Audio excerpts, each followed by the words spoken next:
Okay, let's do this. First, as usual, it's the usual live. Let's see if everything works. In the meantime, if there's anybody joining us, hello. Long time no see, on a live stream that is. And I have reinstalled almost all the software that I had on my PC because I had to reformat recently. You may have noticed I've had to take like a 2-week break. There's a reason for that. Sent my computer into reformat mode and everything just went to shit. So now I'm not even sure if any of my streaming software works. But hey everybody, tonight it's just a late night chill stream. I'm just gonna stream until I go to bed, testing out the Nintendo Switch, which is something I've not done before, that is live streaming or making gameplay videos from the Switch. We have a Western MMORPG finally on Nintendo Switch, and that is, of course, DC Universe Online, which is what you're watching on screen over there. And we're going to be doing some of that. I'll take you through what I've been doing, because it is for a video on my channel. It's not exactly a new game, but it's new on the Switch, so I'm pretty excited to see how finally a proper, and when I say proper, I mean proper MMORPG runs and how it performs. How does the UI look on a small handheld console? I am playing on docked mode, of course.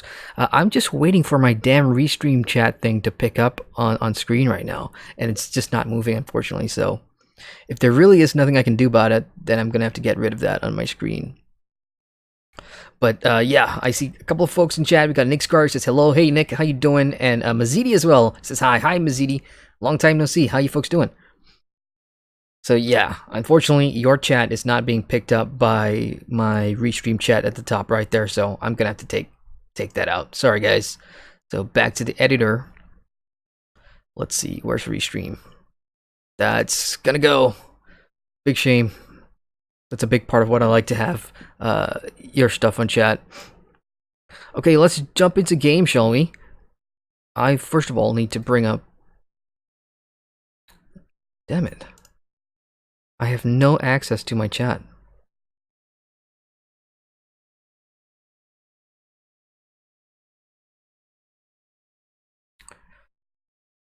Alright, I'm gonna have to pop out old school. Pop out the YouTube chat here. Good thing I'm getting this out of the way, all this admin crap. Because if I am going to start streaming again for WoW Classic and a bunch of other MMOs come the end of August, I need to get all of this out of the way. Mazidi says, I'm fine. Awesome. What are you playing? What are you guys in chat playing these days?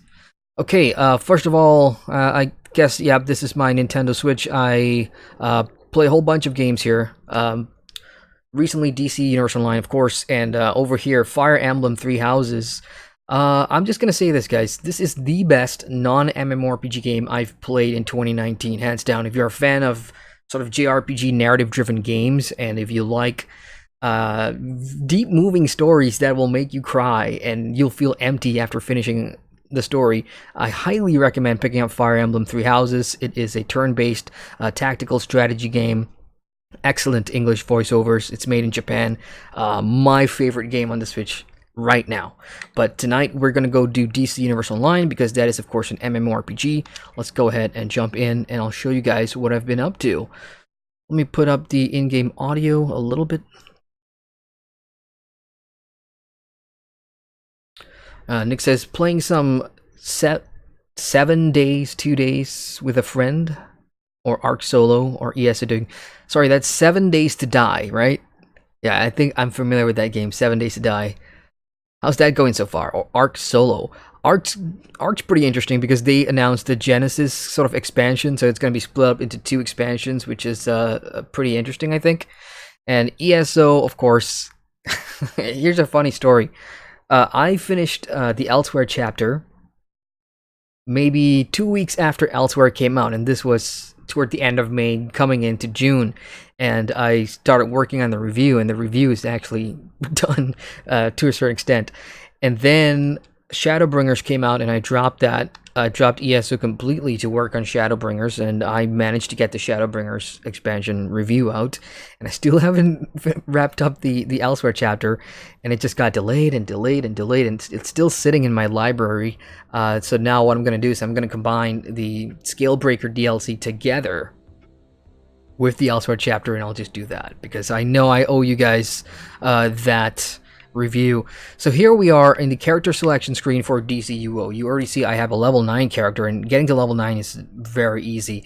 DC Universe Online, of course, is a superhero MMORPG. You create your own character. You're not going to play as Superman. You're not going to play as Batman or Wonder Woman or whoever your favorite DC superhero is, but you will create your own character in this story, and you'll get mentored by either heroes or villains, depending on which faction you choose.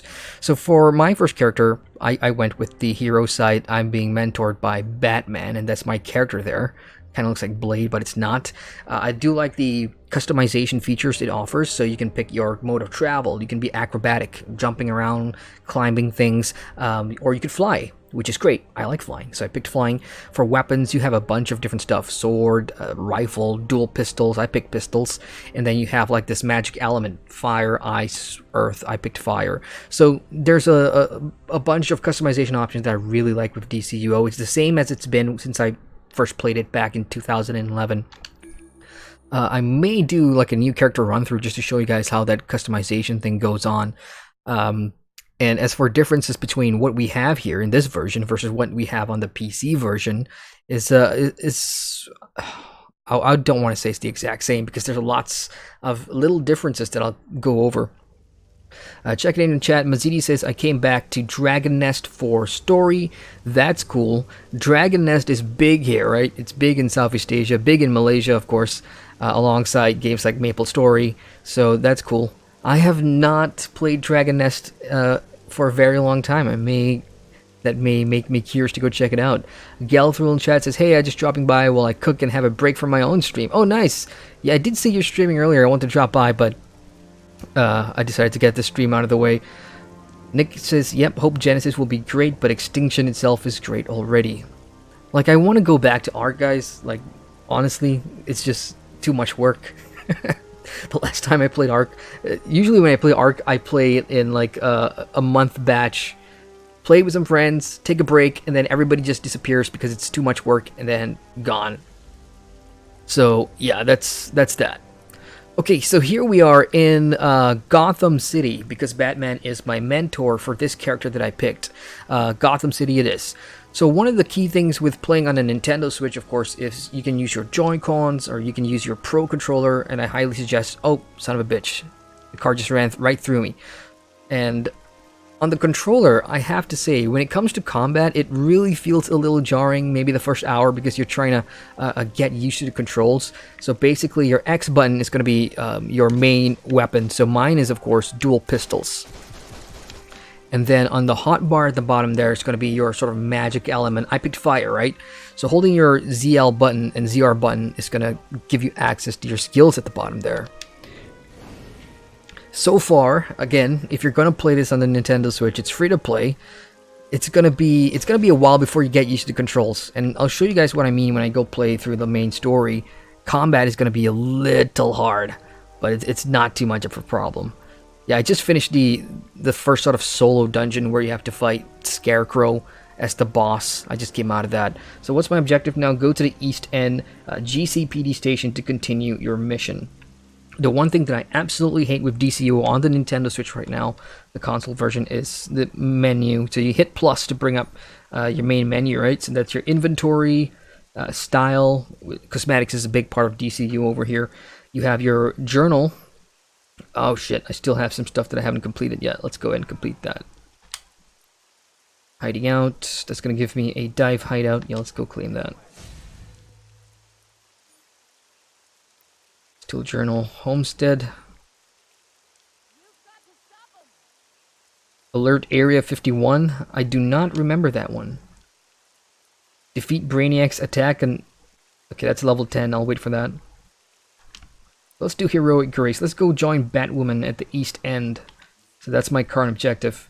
Now, you can't really do much with the mini-map here. You can see the mini-map, but it's just really a pain in the butt. So you want to go to your options and head to the map there. And that's the one that's going to give you the full layout of Gotham City. And from here, just use your right analog to scroll down.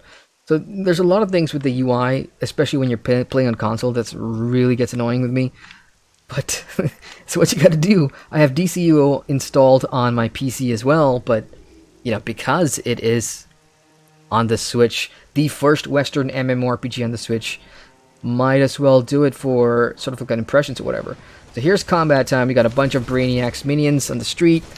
I'll show you what combat looks like.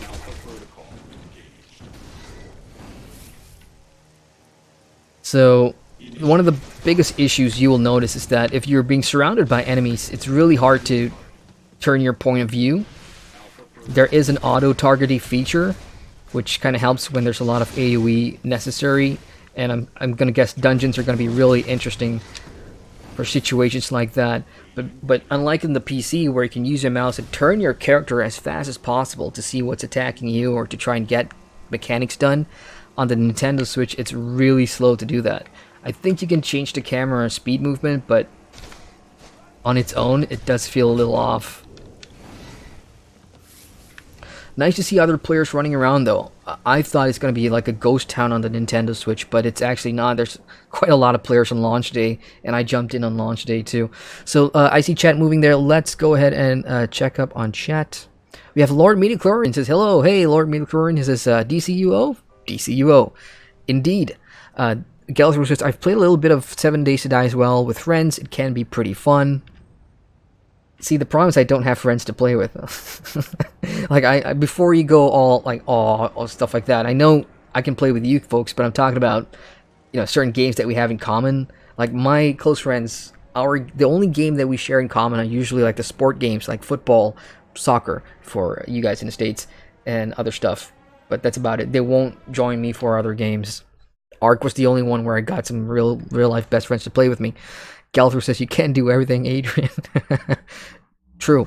Nick says, do you host dedicated server in Ark? No, but there was a Malaysian dude and a Singaporean dude who had their own servers, so we obviously joined them because the ping was way better, and we got to know them. They were good neighbors. You know, we shared tips and taming tips, and you know, it was mostly a PvE server because with Ark, the first couple of, oh, what was that? Being the Know, Daybreak Games, which by the way are the guys behind DC Universe Online, would like to contact you with the latest news, game updates, and special offers for DCUO. Please enter no thank you. Not right now. And by the way, entering anything is just a pain in the butt. So you do see a chat box, which unfortunately I can't do much with. So hitting the minus button on your Switch controller is going to access your chat menu. My webcam's kind of blocking the options right now. But you can resize it all the way to, let's do that. You can resize it by holding the X button and then just moving your left analog to fill the screen like that. And the reason why you don't see too many people chatting in chat, for example, is insane right now. It's because you have to bring up the virtual keyboard. Now, if you're playing it handheld, you can obviously touchscreen and you know, type in what you need to type. But when you're using a controller, it's like, can you imagine trying to get words out like, you know, like a full sentence? So I'm gonna go with that, and that's got into the Say Chat. There is a voice chat channel, but I don't know how to turn that on. Because a Nintendo Switch, you know, you don't have a built-in microphone, so I don't know how that works. So I'm going to spend the next couple of days just, you know, trying to find out. Let's get out of chat mode. Let's go see Batwoman. Yeah, I keep forgetting I made my character with the ability to fly.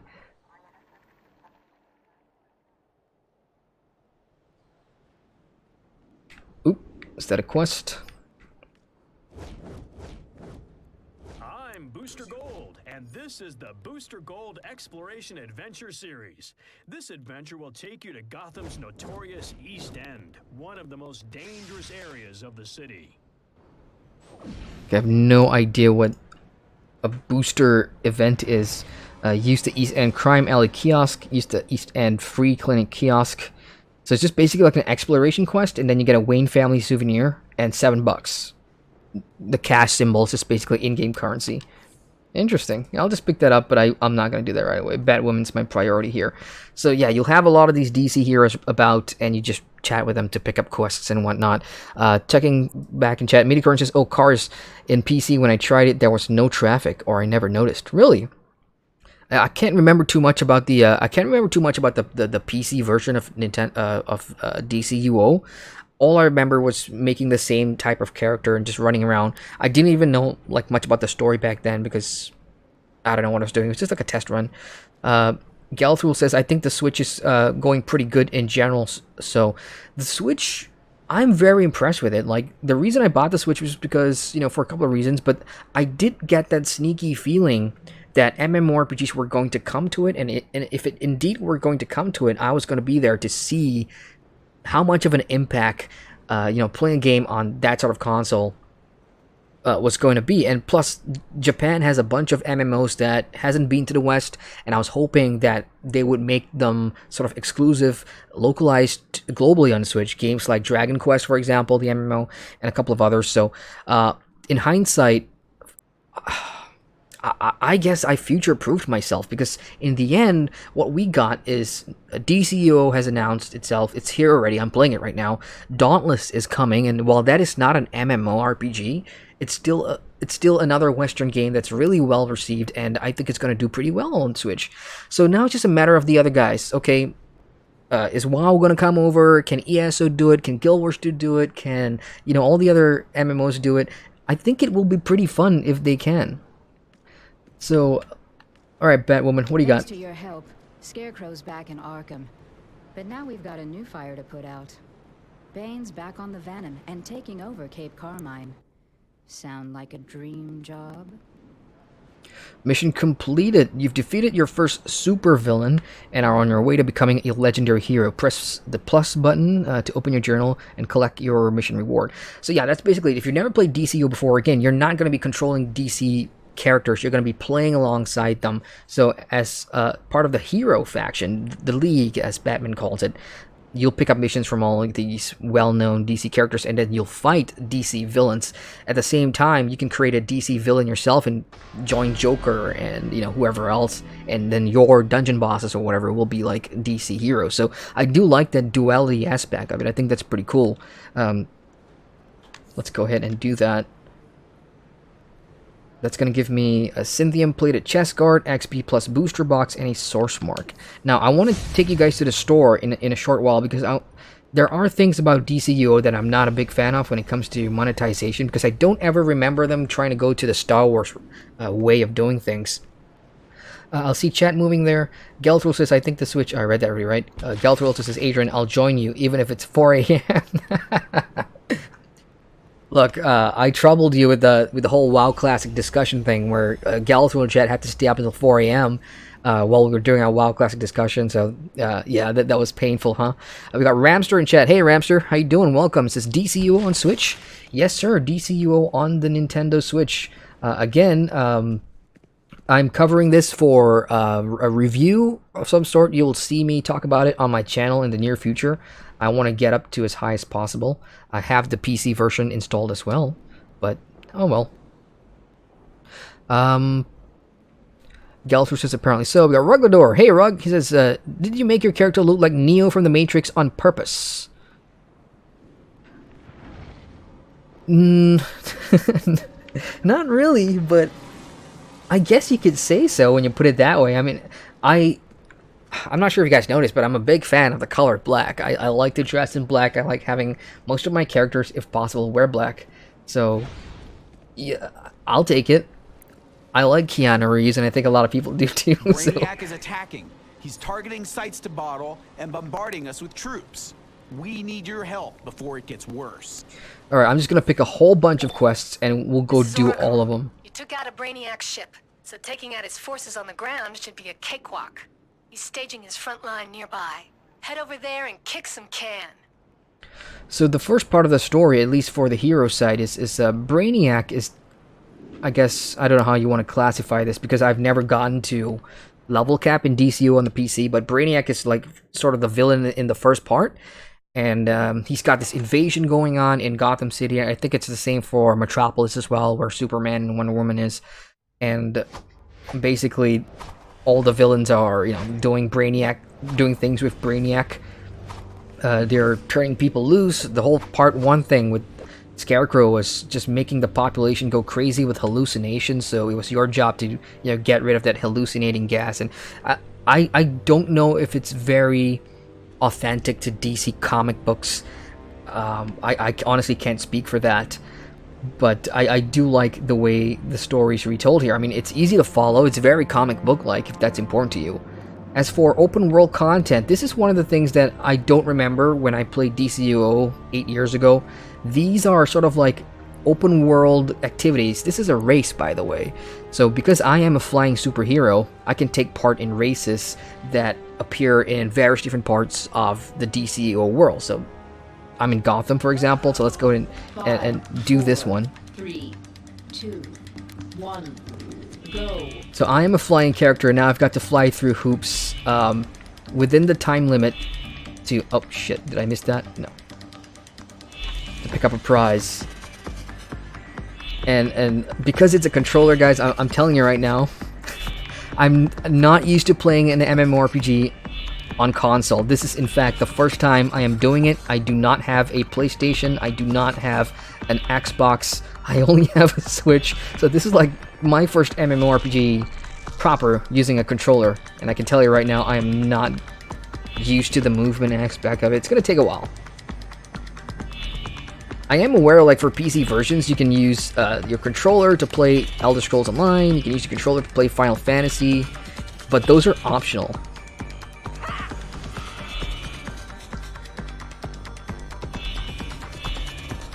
I really am not a fan of the way when your character flies. Like, you can totally see the right hand going forward in a very stereotypical Superman flight mode thing. Oh, I did not make Platinum. I was 2.8 sort of seconds away from hitting Platinum. Yeah, I'm not gonna retry that. Okay, let's go and do some combat and questing. And this is only one speed that you fly at. I don't know if there's like a sprint button or not, but that's basically it. Somebody just asked in chat, any leagues for new players? And I've seen that. Leagues are basically guilds, I think. So yeah, on the options you go to league management, and then it tells you to create a league you must be a member. So this is one of the areas where I found really... Yeah, I wasn't too pleased with DCUO. It's Daybreak, so that means I think people can expect Daybreak sort of MMOs to have a lot of monetization in it. And you're right. So I'm going to show you the marketplace right now, which is the DCUO in-game cash store. It takes a while to load on the Switch, which, yeah, it's one of those things that you have to deal with when you're not playing on the PC. So this is the marketplace. The first thing you'll notice is there is a membership info. So yep, there is an optional subscription, and it includes unlimited in-game currency. So that means you can have as much cash as you want without a cap. Does that remind you of anything? Yes, it does. Star Wars: The Old Republic. It has the credit cap, right? So they have that here too. You'll also get access to all DLC packs. So they've recently released, I think, Justice League Dark on the PC version. So if you're a member, I think you'll get that here. You get 10% discount on marketplace items, and you get 500 monthly loyalty points to spend. You get 150 free replay badges, daily free trips to the vault. You can form guilds. So if you are not a subscriber, you cannot form a guild here. And I'm not really a fan of that stuff. You also get more inventory and bank slots, most character and auction slots. So if you don't want to be a member, you can just directly buy marketplace cash. So let's see, 10,000 for $84, 85 US dollars. Yikes. 500 for $5, okay? So let's see what 500 gets you. You can get Batman's 80th emblem, which is something, I guess, preview. Alright, you can put it in the back of your Chrismatic or whatever. So if you're a big Batman fan, then I guess you'd probably want that. You can get bundles, Gotham City starter pack for about $10. Let's see what this has. I'm sure a lot of players starting out again on the Switch is going to have fun with that for a couple of reasons. Simply because there's no crossplay here. Nintendo Switch players are only playing with Nintendo Switch players on the Nintendo servers. You cannot crossplay with any other platforms.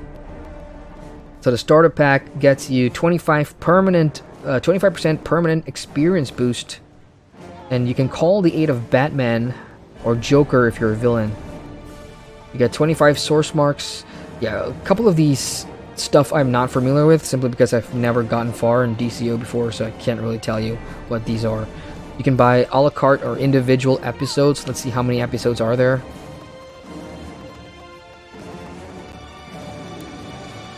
Jesus Christ, that's a lot of episodes, y'all. Some of them are differently priced, so I guess some of them are lengthier than others. Some go up to like 1,000 points and others are like 500 points, so... I guess that's cool. You can pick and choose what episodes you want to buy and play through. You can buy powers. What are powers?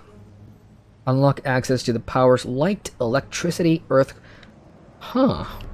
I suppose because when you create a character, you're sort of locked into your traits. So if you go under traits, you can see that I've bought fire, or I started with fire, and I can't really change or use anything else. Unless I buy from the store or something like that. I guess you could change it on the loadouts. Then for weapons, I'm using dual pistol, so this is sort of your gear progression, your skill progression tree, I suppose. So yeah, I'm gonna have fun going through this over the next week or so, and then I'll put out a video about my thoughts. Let's go and talk to the sergeant. In the meantime, check it in chat. While I kill some hard drives. Galsworth says, nah, not painful, and it was fun, so worth it. Yeah, that's cool. Moving forward, yeah, I'm thinking about doing more sort of discussions on the channel. Let me just put the volume down for this part, since we're going to be doing lots of combat. Yeah, I'm thinking about bringing back more, more discussions and things like that, because it's fun. And sometimes you get tired of having just one opinion on the channel, which is mine, and I'd like to bring more people on. So if there's anybody in chat that's not on my Discord, feel free to join. Maybe September onwards, we could have like a monthly Discord sort of discussion about MMOs or various topics that we could then put out on YouTube for everybody else to join in the discussion.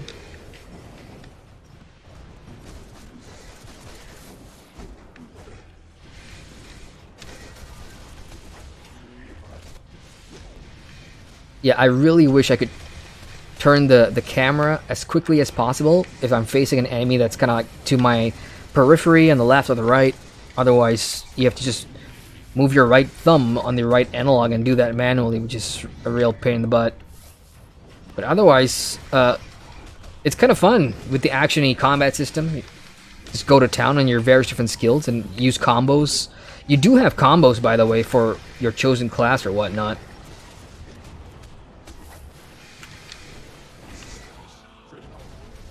Okay, so I think I've killed 20, which was part of my objective. And I've got a friendly neighborhood, whatever his character is, beside me. Okay, I killed enough. Let me get away. And talk about combos. So, hitting the D-pad up is going to bring up this side screen here. And that's my combos right now. Lunge strike, hold Y. Lifting strike, tap Y, hold Y. Sweep shot. Loft shot. It's been a very long time. I think Black Desert Online, which I haven't played in like 2 months, was the last game or MMO that I played that literally gave you combos to try and remember to execute in combat. I'm not very good at that. So let me go back and find somebody isolated to try and use a combo. Double tap and hold Y. Let's see. Double tap Y. Yeah, did not get to see that. Not with the other guy around. Let's go find an isolated mob.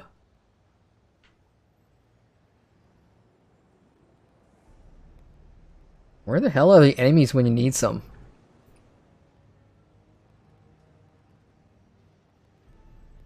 There's no enemies whatsoever. When you need them, they're gone. Okay, I see. Alright, there we go. There's gotta be some upstairs. Oh, in here. Okay, double tap, hold Y. Boom. So that's a combo, and that basically puts that enemy airborne, so you can do another skill or something like that. Okay, this guy's hiding. Never mind. He's behind. Alright, so there you have it. Combos can work if you remember to use them. Let's go ahead and turn that one in. Attack Brainiac. That's done. Brainiac must know we mean business. He's targeting my comm signals. Hang on. Boom. Let's see. A to pick up transport objectives. Signal. Get ready to move. Brainiac is capturing other exobyte targets, so he's definitely planning to bottle the whole place. Save those people and take them to the drop-off safe zone nearby. That's pretty cool.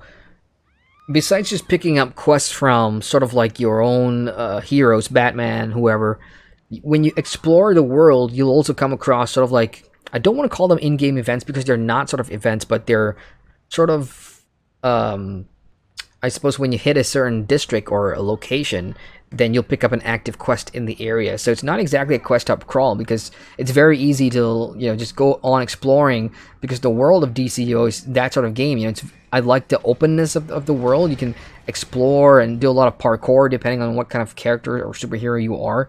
And you could totally just fly by quest giver and totally miss them if you're not looking at like your map or your mini map and things like that. Now we're in the right area. Destroy 10 mobs and just do a bunch of transport stuff. So far, all I've noticed is those are sort of the objectives that you'll get. This icon simply means there's a collectible here for, I guess, a bit of lore? Yeah, kinda. Reporting for Daily Planet Live. Look up in the sky. Is it a bird, a plane, or one of the new heroes and villains battling the Brainiac threat? One thing is sure, even with the conflict between Superman and Lex Luthor, or Wonder Woman and Circe, the only enemy they all have in common is Brainiac. Stay tuned for more as the battle against this alien invader plays out.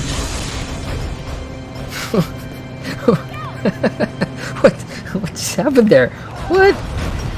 Okay, so yeah, that was a collectible, and that was Louis Lane who was actually talking to us in a report sort of format. So that was cool. So if you've never played DCU before, there's a lot of these kind of sort of comic book or lore tidbits that you can get from simply exploring the world, which is kind of cool. Okay, I picked that up. Now I gotta sort of deliver that to the marked area here. DCU came out what, 2010 or 2011? I need to get that memory sorted out because I've played games like City of Heroes and what's the other one?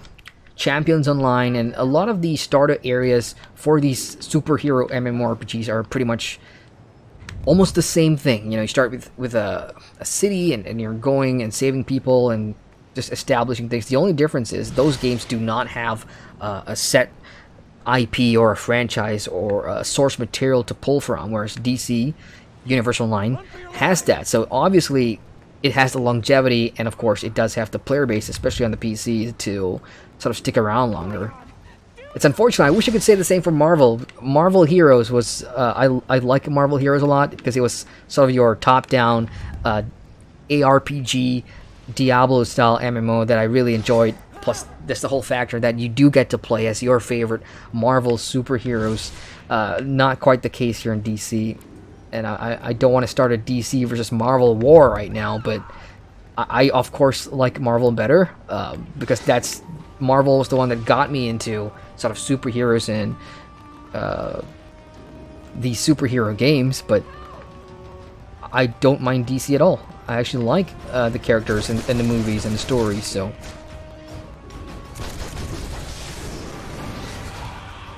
Okay, well, I go pick up more stuff. Let's check in and chat a little bit. Let's see where we stopped. Midichlorian says, I think there's an ability to fly faster. Okay, I need to go and check that out.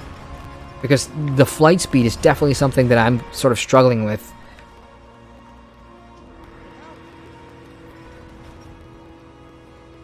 Okay, I guess I've picked up all 5, so the only thing to do now is to kill. And with the character that I've built, dual pistols and fire ability, a lot of my fire abilities puts a dot or a hot on these enemies.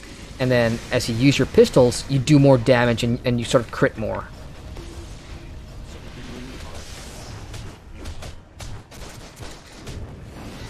There's also a blocking feature. If you hit the right bumper, that's your block.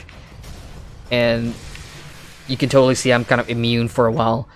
And holding the block and then using your left analog is a dodge. So all these things I'm just starting to remember now.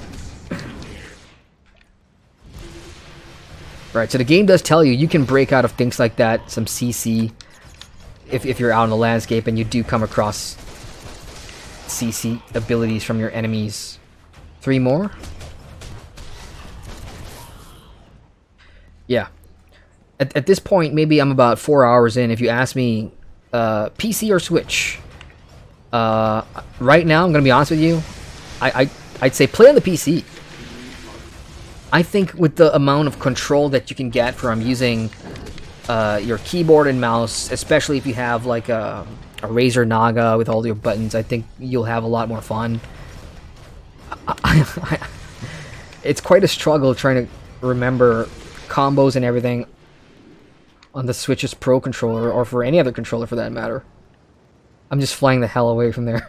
I've done my job. Let's go and turn that in. Hang on. Crucial information. Switching signals just a...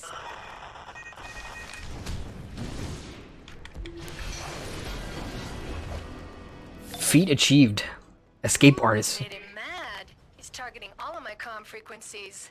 Luckily, I know a few tricks. So get to Brainiac's ground zero. With all those troops and ships, he'll start bottling any moment unless you stop him. Okay, quest chain then. More quests. So let's go back to the journal. It seems like I'm just getting next quest after next quest. So these are main missions actually. But Attack Brainiac is only level 7, so I don't know how that works. I don't know where I pick up these quests from, but I'm just gonna go and do them. Let's go and check in chat. Daniel in chat. Hey Daniel, it's his question. Why is it only US for PC? I don't know if it's US or not. See, my Nintendo account is I've got 2 accounts. One is in US and one is for Asia, the Asia account, and I can access DC Universal Online on both of them. So I don't know if DC Universal Online is on the Switch is region blocked. I don't think it is. So I'm not sure there, Daniel, for PC. If you're asking for PC, I could play it back in the day, and I'm in Malaysia, Southeast Asia, so I don't think it's region blocked at all.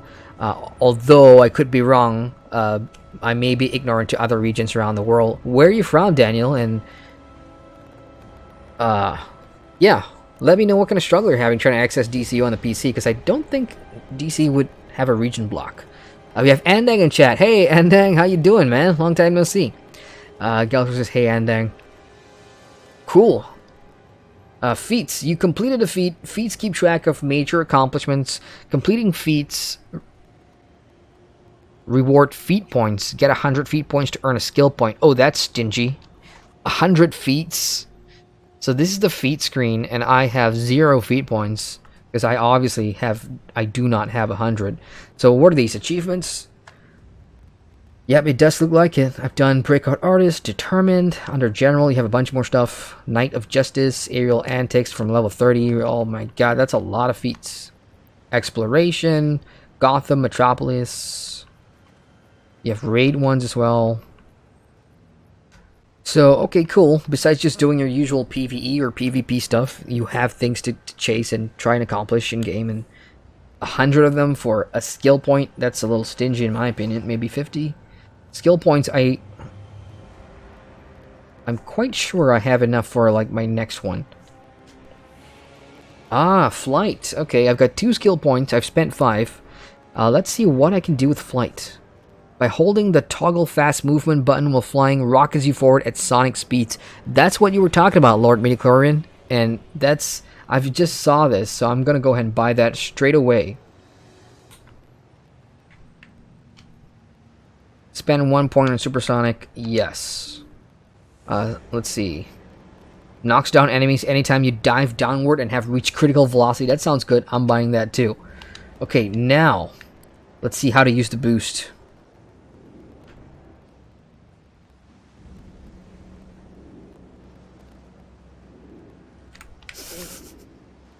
This is going great. Ah, it's the press the left analog stick. Now, to fly into an enemy to knock him stupid. Did I miss one? I think I did. Am I still in boost mode? Yeah! Okay, I totally missed. Well, that didn't turn out well. Doesn't matter. We have Bat Angel here using a... Was that a shield? That's cool. AoE fire. Let's kill stuff. Yeah, that's sort of annoying at the moment. Most of the early game objectives are like kill 20, kill 40, but it's very common, especially for action MMORPGs, because game developers fall into this pitfall of coming up with these cliches. Just because you have an action MMO, people, these developers think that their combat system is so good that players wouldn't mind killing like a gazillion monsters or enemies using that action combat system. It's not always the case, and you definitely don't want to... I mean, from a developer's point of view, you probably want to keep players at a certain level for a certain amount of time so they don't just blow through the game. But as a player, coming across objectives like that, kill 20, 30, 40, 50 back-to-back, is just the most boring, uninspired piece of crap objectives you could ever do.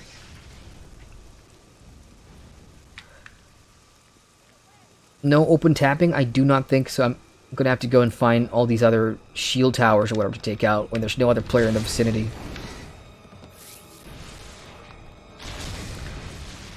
Yeah, I can't do that while there's other people around shooting me.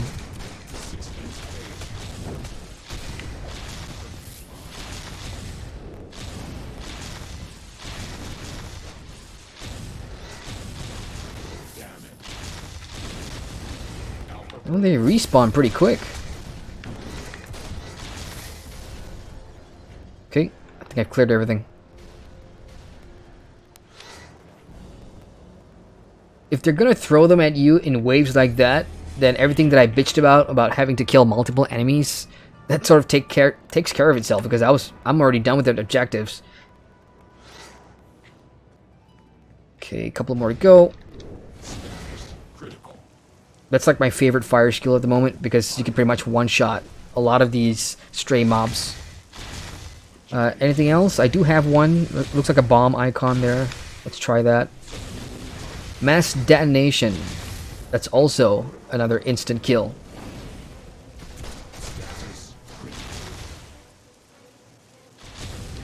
Nope.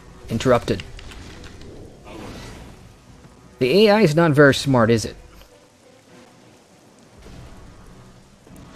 One more to go.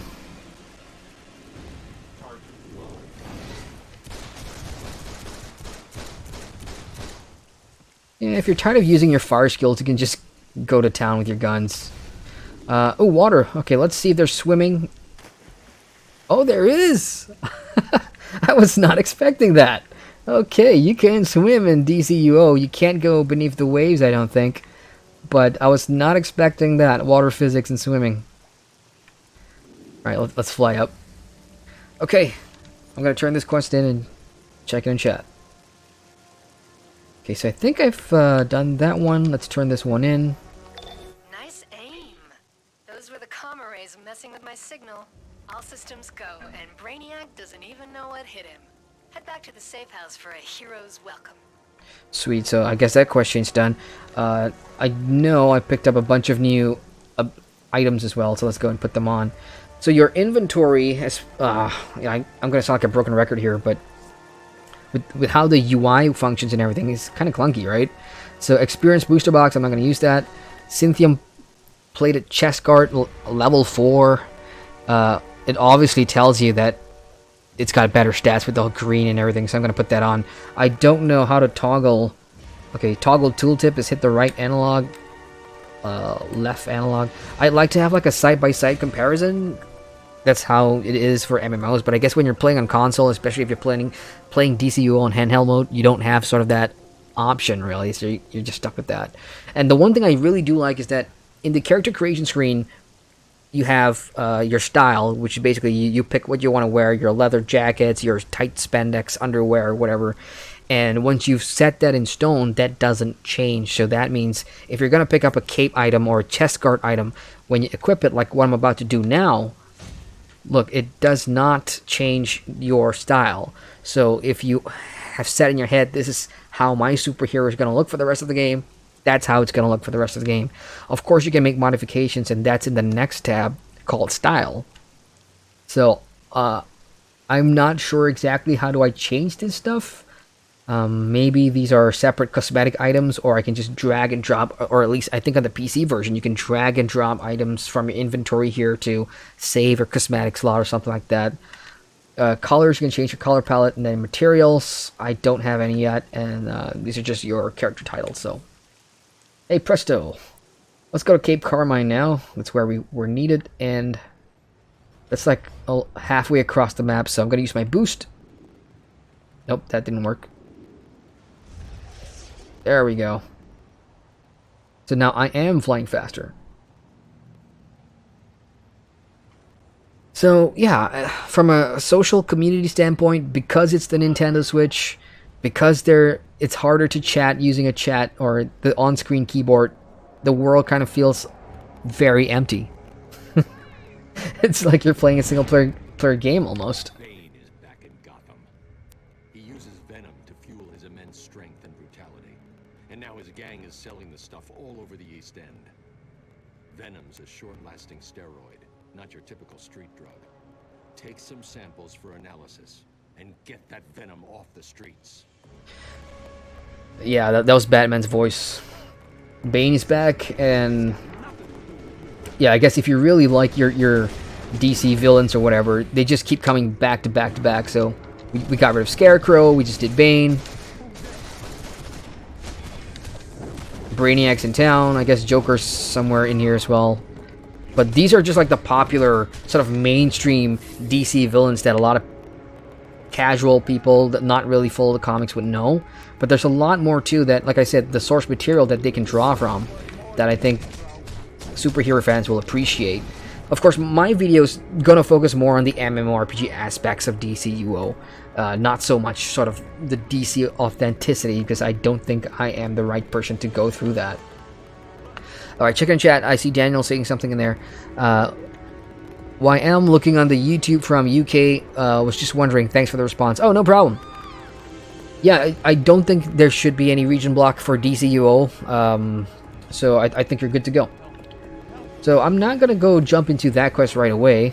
I'm going to see if I have unlocked anything else. As for my XP bar, it's right down at the bottom there. I'm like maybe 2.5 bars away from level 10. And then back to the menu. There is a page that lets you jump into queue finder content, I think. There you go, on duty. So it's called on duty, events, nothing going on. You have one-player events, the vaults. Oh, Joker's in there. One player. I will get nth medal. There's 2-player. Nope, I do not have 2-player. 4-player. I do have 4-player. Area 51.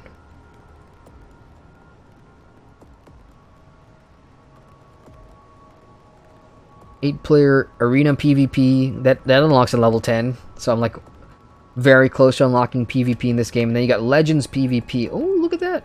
You have 1v1, 2v2, 4v4, 5v5.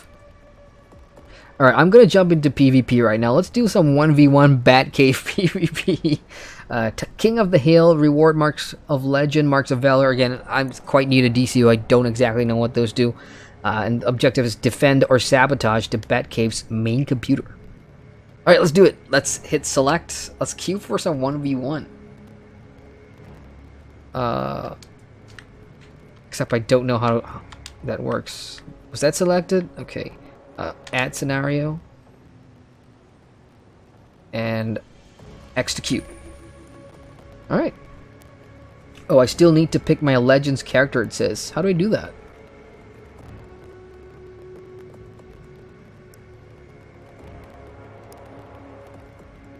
I have no idea, guys. I have no idea what a Legends character is. I don't think I'm in queue anymore. Damn it. When you hit the wrong button, you're gonna get out of the menu real fast.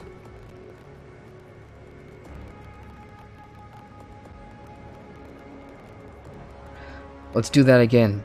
Batcave. Add scenario. Update queue.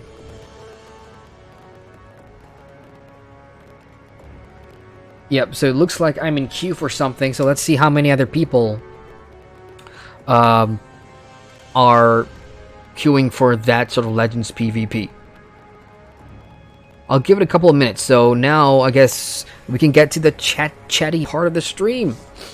We have Sea Guy Chat. Hey, he says, hey mate, you should try City of Heroes if you like this game. I've got news for you. I have, and it's the Homecoming, and I'm waiting until the end of the month to put out some content around that. As for comparisons right now, City of Heroes is obviously, I think, sort of the older. It's not by much. DCUO came out like a year after City of Heroes, I think, but the similarities are there, and I do like City of Heroes, of course, so you will see more about that. So don't worry about that. It says the game is way better. I've not played a whole lot of DCUO, even on the PC, in comparison to City of Heroes, so I'm going to have to give DCUO a fair shake to see for myself as well. And I'm doing it on the Switch, of course, because the Switch launch is kind of new, of course. It's only been out for a week. And this is the first Western MMORPG on the Switch, so it's on me to jump in and see how this console and how the controls and everything performs. So far, it's playable. The UI is giving me a lot of pain in the butt issues. Like, I'm not used to it, but I'm sure it'll grow on me over time. What is that icon? Hit the up D-pad.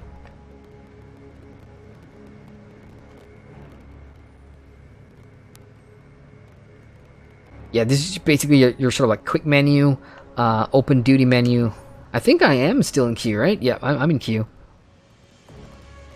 That's sad. There's nobody on the Nintendo Switch right now that wants to 1v1. I think that's pretty cool. A lot of MMORPGs don't have that 1 versus 1 option, unless you're out in the open world and you come across another player and then you hit the options and you hit duel, right? So I guess that's what sort of your open world 1v1 is like. But a matchmaking 1v1, that is rare. And I do kind of like that, because I think it's more competitive as opposed to sort of group PvP where you're relying with others, especially if you're crewing in a pug, for example, for PvP. A lot of it's just hit and hope, really. Hope everybody gets it right, hope everybody knows what they're doing, no coordination and stuff. 1v1 just kind of gets all of that out of the way. It's just you and the other guy who's better. Okay, back to chat. Sega says, awesome. Yep, awesome indeed. There's lots of things that I've done over the last month that I have not had the time to make videos for, unfortunately, guys, because towards the end of July and then to the second week of August, I only told you guys that I had to go away for a while because of an emergency, and that's kind of why a lot of the projects that I'm working on hasn't seen the light of day just yet, but have patience. You guys will see what I've been working on very, very soon. Galthril says, time for me to hit back. Have a wonderful stream. Thank you, Galthril. I will see you soon, and hopefully I'll catch you on your stream one of these days. We have Zanushu in chat. Hey, Zanushu. Hope I'm pronouncing your name right. He says, DCUO still around? Yes, sir. DCUO is around, and this is the Nintendo Switch version, which is very, very new. Obviously, everybody's that's on the Switch is playing with other Switch players. There's no crossplay involved. But I do believe there's already people at the level cap here, because it's been out for a couple of weeks. A week at most, sorry. So while I'm waiting in the queue, I guess all I gotta do is just kill stuff. Oh look! Here's another hero, and he's got a green hammer, which actually looks pretty cool. And of course, somebody told me earlier I look like Matrix. So I look like Neo from the Matrix. And that's all I could come up with. I'm pretty boring. I'm pretty boring like that. So I'll give it a couple more minutes. If the PvP doesn't pop, then we'll go do the vault thing that I saw earlier.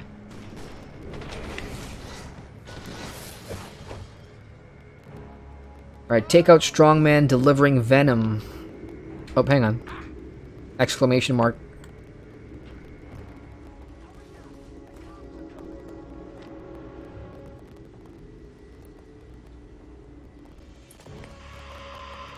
Villi Geow exclusive. 𝒂𝒍𝒍𝒆𝒊𝒍, the feathered serpent, is a widely used symbol of Bane's followers.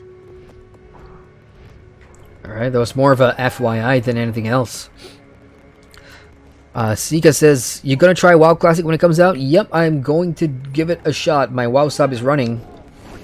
And I recorded over the last week a discussion video with Galathril, who was on the chat earlier, and also TomBombdahill, or Tom3Kings, who I actually made a WoW discussion video a year ago, actually, around the same date, just before BFA came out.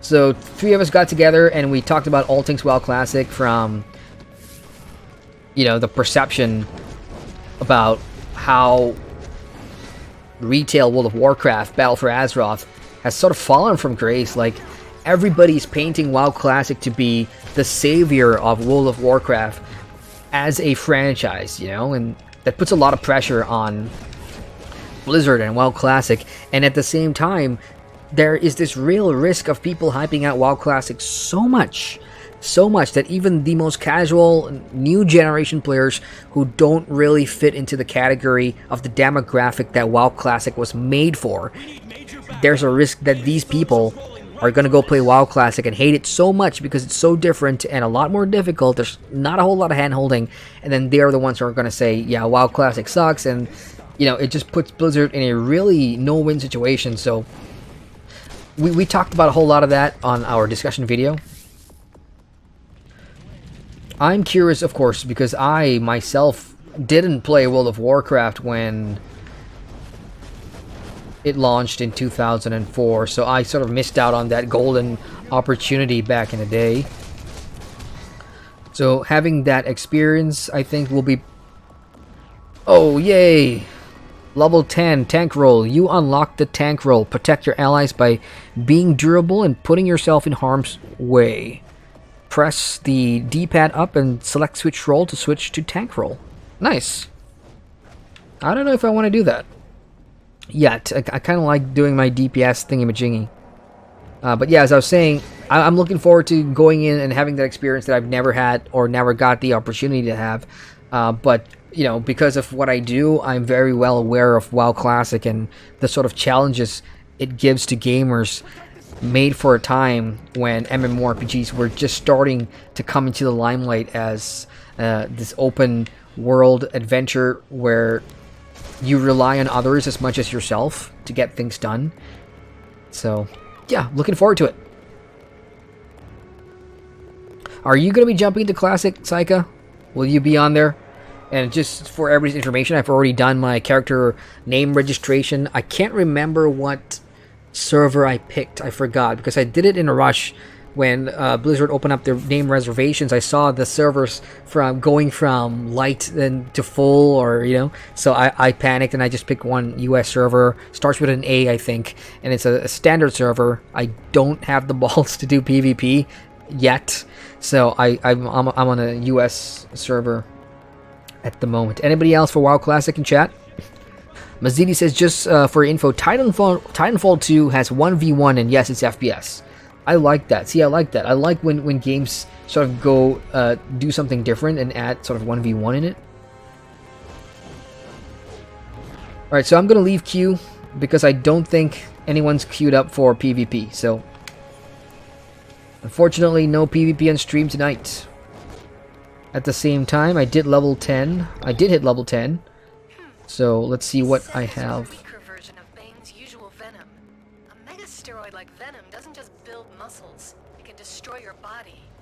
it smells terrible, I might add. So I like that. Now I'm getting tank roll stuff here. And this is where changing your loadout is going to be very important. See, I hate that. I hate that frigging hitting the back button just gets rid of the These UI. samples are a weaker version of Bane's usual venom. A megasteroid like venom doesn't just build muscles, it can destroy your body. And it smells terrible, I might add. Okay, one thing I've noticed, now that I'm level 10, I have unlocked the ability to use other weapons as well. So this was locked out earlier on, so I could only have dual pistols. But now, all the other weapons open up to me. Two-handed, stab, shield, rifle, one-handed, martial arts, hand blaster, dual wield. So the ability, like I said earlier, that DCUO gives you to mix and match sort of your ideal superhero character is really fun. I don't know if I want to do that right now. I think I'm just going to stick to my dual pistols, because skill points, I suppose, is precious. Iconic powers is also a new thing that I just unlocked. So what are these? Amazonium deflection, block and shield, requires level 10. That sounds like a tanky thing. I'm not going to do that. Batarang, multi-shot, unleash a volley of batarangs to your enemies, stunning them. You know what? I'll take that. I'm just going to try it for the sake of trying it, alright? And if I fucked up, I will start over. Because I'm only level 10, and I'm sure it'll only take me like an hour to get that back. So I've just bought that skill, and it's on my hotbar, and to access that, it's ZR and X. Let's go down and try Batarang. Alright. Hey, Juicer! What up, guys? Have some Batarang! Ooh, it's a stun as well, so it's a group-wide stun. Okay, I'm pretty happy with my current build, so here's what we're gonna do. Let's go queue for a instance. I know we unlocked an instance at level 10, so let's do that. And of course, I'm gonna turn in this quest. These samples are a weaker version of Bane's usual venom. A megasteroid like venom doesn't just build muscles, it can destroy your body. And it smells terrible, I might add. I'm just going through all my quests to see which one I've not done or which one I've completed yet. This is a new sort of venom, extremely volatile. Yeah, Batman, I get it. Bane's thugs need a constant supply to keep up their strength. Okay, let's queue for something, shall we? Distribution center, and convince Bane's main distributor to find some other means of employment. There's events that I can queue for. Size 2-player, Legends practice, 1-player, 2-player, 4-player, Area 51. Let's do that. Let's go ahead and hit select, add scenario, and queue. Area 51 sounds nice. It's relevant too because of all the Area 51 memes storming Area 51. So one thing, no role selected. Pick a role. I don't know how to do that. You tell me, game.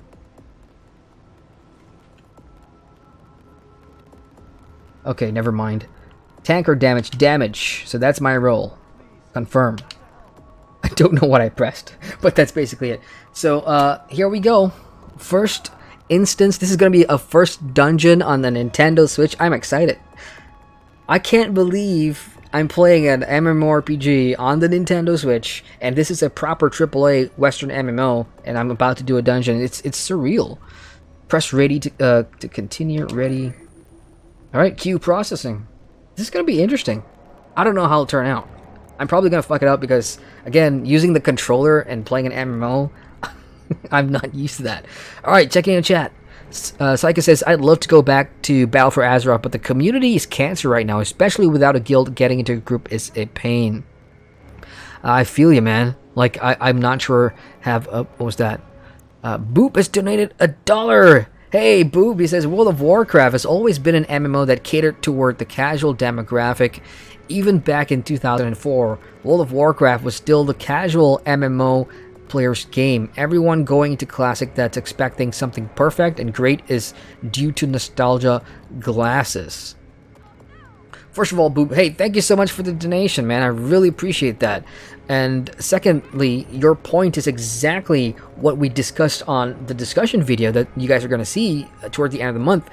That is it makes sense too, because a lot of people, especially when you grow up, playing a certain game, and you have your sort of memory of what you remember it to be. And with how much the game has changed today, when you see things like WoW Classic popping up again and you're going back, you are remembering for a thing from a certain time, and when you get there, it may not necessarily be the same game anymore. Sometimes you outgrow things in your subconscious, and when you go back and experience it again, you're like, it was better the first time around. Trust me, I know this, because remember Lord of the Rings Online when they came up with the Fresh Start server or whatever? I went back there thinking that I was going to get sort of that experience that I did, and for a while it was. The first week was fantastic, and then after a while, it just wears off on you. So that might be a thing. As for people going back expecting something perfect and great, if there are people out there, especially WoW players, who are going back expecting it to be better than retail WoW, and you've never played Classic before, I'm going to have to caution you against doing that, because I don't think you will enjoy it. For everybody that knows what they're getting into, it's perfectly fine, because let's be honest here, WoW Classic, even without the official version, there's been so many private servers running for the last 10 years. Ever since WoW came out, there's always been private servers, so people have been playing on them for a long time. It's just now that we are getting an official version of it. So WoW Classic is made for specific people who know what they're getting into, people who have know nothing about it. They're going to go in there, and in my opinion, a large majority of them are going to get disappointed. And if they're going to bitch and moan about it, it's their damn fault. That's just my 2 cents about it. Midi-Current says, I'm going to use the WoW token I have to play a month of WoW Classic. Nice. You still held on to your WoW Classic token. Oh my god, instance ready.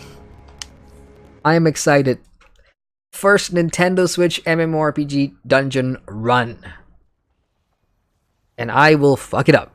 Just you watch. But that's cool, Lord Chlorian. Brainiac is attacking to gain the Green Kryptonite project. Cadmus is researching here in Area 51. So these are my teammates. Allow this to occur. Eliminate Brainiac's forces and shut down their energy cells to give Cadmus time to muster reinforcements. Ooh, time capsules. Offer fun and exciting rewards that cannot be found anywhere else. Got it. So I picked one of that up. So I don't know how this is going to work. I don't know if there's going to be like shared loot. I don't know if there's going to be a looting system for groups. Foreign entity located. Target locked. Entity set for termination.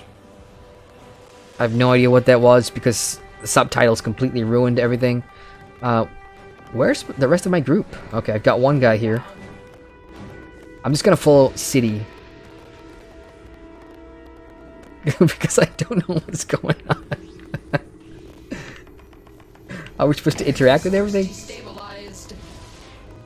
Alright, objective now is defeat Subprime Regulator Alpha, who's almost dead anyway. I'm gonna go in there for like the final kill. Now to salvage Cadmus's forces and retake their ammunition supply point. If resistance is too heavy, strip the Brainiac forces' neural cores after you defeat them. Okay. Choose loot. Okay, I got loot. Reinforce colon spalders. Reinforce. They're the same thing. It's like I got a duplicate for no goddamn reason. That's disappointing. And cash. Okay, cool. It wasn't better than anything I had anyway. Okay, now to find the rest of my group mates. Guys, where's everybody? What was that? Boop again! Hang on, Boop. I'll get to you in a sec. Thank you very much. I've just lost my group mates. Boop says, retail WoW has become the mess it is today due to 2 reasons. First is the person making the calls is the raider, and because of that, raids have become the be-all content for the game. 2, the lore is now filled with Mary Sue's and massive plot holes. You're raising some interesting points there. Raiding, for the longest time that I've, followed WoW, raiding has sort of been sort of like the face of the content that people will kind of recognize World of Warcraft for. But at the same time, you've got a lot of these, casual players that absolutely love the sort of story elements. Like for me, my raiding days are like kind of well and truly done. simply because, you know, I don't have the time to like get into raids or anything like that. But the raiding scene in WoW is huge. I don't know if Blizzard is, you know, consciously catering to that crowd, but then again, from their perspective, you would think yes, they have to, because if there isn't new raids to keep players invested or interested, then nobody's gonna stay on the sub. From a story perspective, yeah, new story is always going to be important for you know, to continue the game, because that's going to be your main driver. Next expansion, new zones, new map, world building for World of Warcraft moving forward. But ultimately, I don't think that's what's keeping players on the subscription. If you're talking about new story and new story content, things like 8.2 and everything, most players will more care about like the new raids being introduced, because that's ultimately what their end goal is, right? So I don't think Blizzard has much of a choice there. As for what was the second part? The lore is filled with a lot of Mary Sues. I mean, we'll see where it goes with that. Honestly, I think with how long World of Warcraft's been around and its longevity, they are bound to go through different phases, cycles of the types of characters that they introduce, instead of running the risk of doing something that they've done before. I'm sure we'd all love to go back to like the premium era of WoW, which everybody will tell you could be a whole bunch of things. Not Cataclysm, you know, Arthas, and a whole bunch of other, you know, era, Illidan. But they've done it in the past. I don't think Blizzard want to, you know, go back to reusing old sort of plot lines and characters, or trying to reuse them, and because players will pick up on that stuff easily. Oh, this is Garrosh. Remember Garrosh? Oh, this is Garrosh 2.0. Oh, this is this 2.0, whatever. So they're kind of like, I think they're caught in a situation where they have to decide now: do we want to take World of Warcraft retail in a direction it's never gone before, piss off a bunch of other people, but keep it fresh and interesting enough that, you know, WoW players will be like, oh wow, this was a huge bold risk, and we should totally praise Blizzard for doing that? Because I don't think they've done it recently anyway, that I've seen the WoW community come out and tell Blizzard, yeah, we were not expecting that and we think it's fucking cool. Instead, now we get a lot of, you know, complaints, and largely valid complaints when it comes to the gameplay, especially systems and mechanics, and how things are the same it's always been every expansion, right? Reputation grind, world quest, this, that, blah, blah, blah, the gear treadmill. Yeah, by the way, I have no idea what I'm doing here in this dungeon. I have no idea what's going on. I'm just killing things and clicking things. but thanks, Boop. I'm really enjoying this discussion. Hang on, chat, I'll get to you in a bit. Yeah, Midichlorian, about the WoW token. The last time I had 3 WoW tokens, I stupidly sold it for gold. And this is a true story, you guys.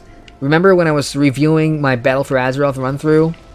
I wanted to, you know, get my gear score, my eye level up so bad that I actually sold my WoW tokens for gold. True story, right? And I went to the auction house and I bought like some items just to bump up my eye level thing, which is a stupid thing to do for a couple of reasons. The eye level is always going to, at the time, because BFA was so new, the eye level was only going to keep increasing. So I wasted a lot of gold doing something that stupid, and I will never do that again. Ooh. I obviously can't pick a healer, but I'm gonna go with Heart of the Nova. Let's do that one. In the area, flip their neural cores, and you can reset them to your advantage. I wish I paid more attention to the dungeon to try and figure out what's going on. Right now, I don't even know. Okay, I see where we have to go. To the other side. Okay, check in chat. Madari says, what is the state of Guild Wars 2? Ooh, interesting question. I assume you're a Guild Wars 2 player, Madari. I'm big on Guild Wars 2 myself. Guild Wars 2 right now is about, as you would know, is about to unveil the next Living World season, and there's a lot of speculation that this could be the one which is going to introduce Cantha, which is something that players have been asking for a long time, and then lead into the third expansion, whatever that may be. Now, that's a little hopeful thinking, I think. I don't know if ArenaNet are actually going to do Cantha or not. For me, the current state of Guild Wars 2 is a juggling act. They have made a lot of promises to the player base with regards to, okay, we're going to give PvPers what they want. We're going to change, world versus world. We're going to introduce the whole, world restructuring thing. There's a lot of things that they promised just before ArenaNet had that major layoff where they lost a lot of staff, and which the timing really wasn't good for that. So to date, they've left hanging a whole bunch of things, like they were talking about introducing the build loadout selector, which is something I really want, because anybody who plays Guild Wars 2 and your classes have you run multiple different builds with your specializations. I've got 3 Guardians. Yes, 3 Guardians. 3 different characters, all Guardians, running 3 different specialization builds for the different content that I do. So having that build selector would be cool. At the same time, they're moving slowly with game systems. They've introduced legendary sigils now in the game. As a big fan of World vs. World, that world restructuring is going to be big, of course, because it's going to bring people back, and hopefully it'll make that part of PvP more interesting again. For PvE, though, there are times where I don't know where Guild Wars 2's priority is. It seems like you're kind of merging into, let's just do the whole Living World season thing and try to push that for as long as possible, whereas I would like to see them go back and also refurnish a lot of the early game, a lot of the classic vanilla-ish zones in Central Tyria. I want more dungeons. I think people have been calling out for group content that can match today's standard of a modern MMORPG. Guild Wars just hasn't really thought about that. When you think of games that, not having a matchmaking system for group content is something that I know ArenaNet has defended and will defend in the future, but I think it's a missed opportunity to really get the game move from a more passive stance when it comes to the community. And what I mean by that is, you'll notice that a lot of Guild Wars 2 players are kind of casual. We'll come back, we'll play the new content, and then we'll go play something else, simply because there's no subscription fee. It is a free-to-play game / buy-to-play game. And if Guild Wars 2 are really serious, they would do all they can to sort of retain the players. And how do you do that? You do that by implementing a lot of the things that I just said. So, yeah. I don't know. I'm optimistic with Guild Wars 2 because I love the game, and this is me coming. I'm talking from a perspective of an ArenaNet partner. I am partnered with Guild Wars 2. It's the only MMO that I've ever partnered with, honestly. But I love the integrity they give me because I am allowed to critique the game as I see fit. And that's the sort of standard ArenaNet holds. But at the same time, I'm not afraid to speak my mind. And I think Guild Wars 2 needs a lot of work. They need a lot of work. If they want to, 3 years ago, they were on par with ESO. ESO was just catching up. But after ESO came out with One Tamriel, boom. I think ESO's overtaken them in that buy-to-play sector. And obviously now it's no longer an issue because Guild Wars 2 went free, right? So, but yeah, they've got a lot of work to do.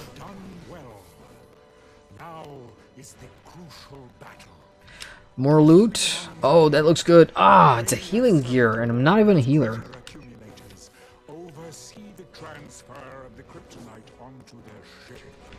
How long is a dungeon anyway? I've been in here like 20 minutes already.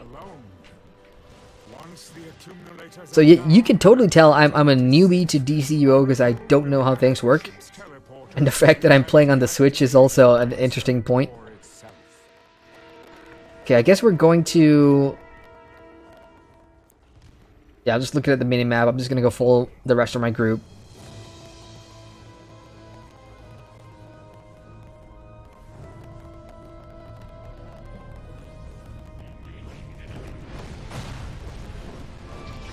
Am I supposed to fix that?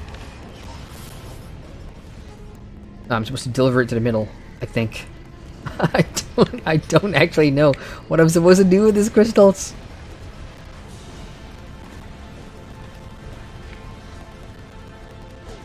You know what? I'll just be useful and destroy things.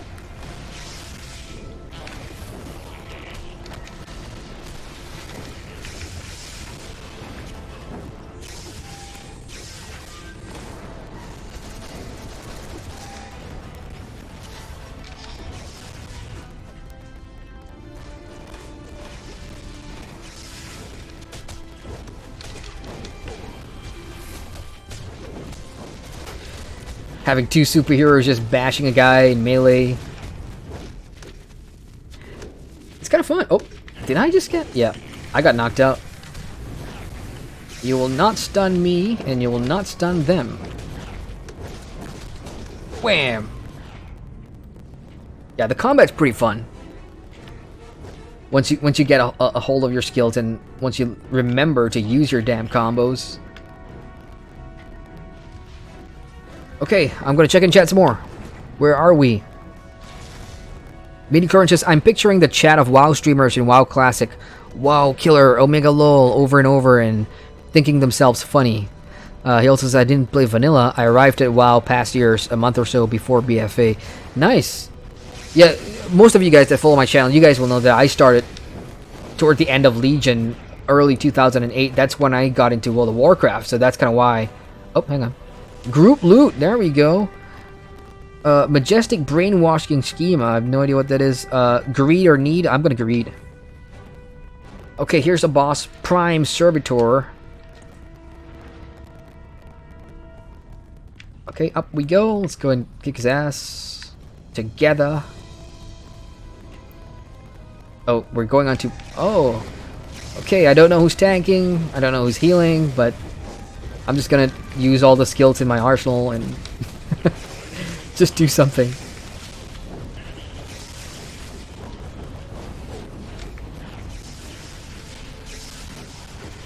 Shoot him up. So yeah, that's cool. If you move your left analog, you'll notice that I'm kind of like spread like that. So that's actually a really cool aesthetic for a superhero that shoots dual wield pistols.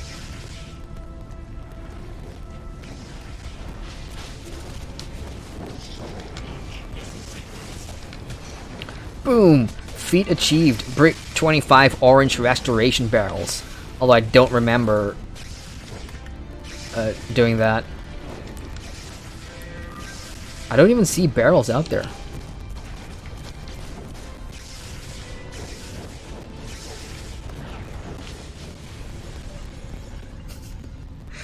This is where a mouse would come in really handy to scroll and look around faster, like I said earlier in the stream, but yeah, I'm having no complaints right now.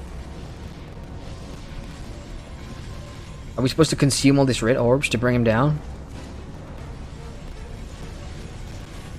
Oh, I'm trapped! And I got out of that by hitting the right bumper. Ah, welcome back.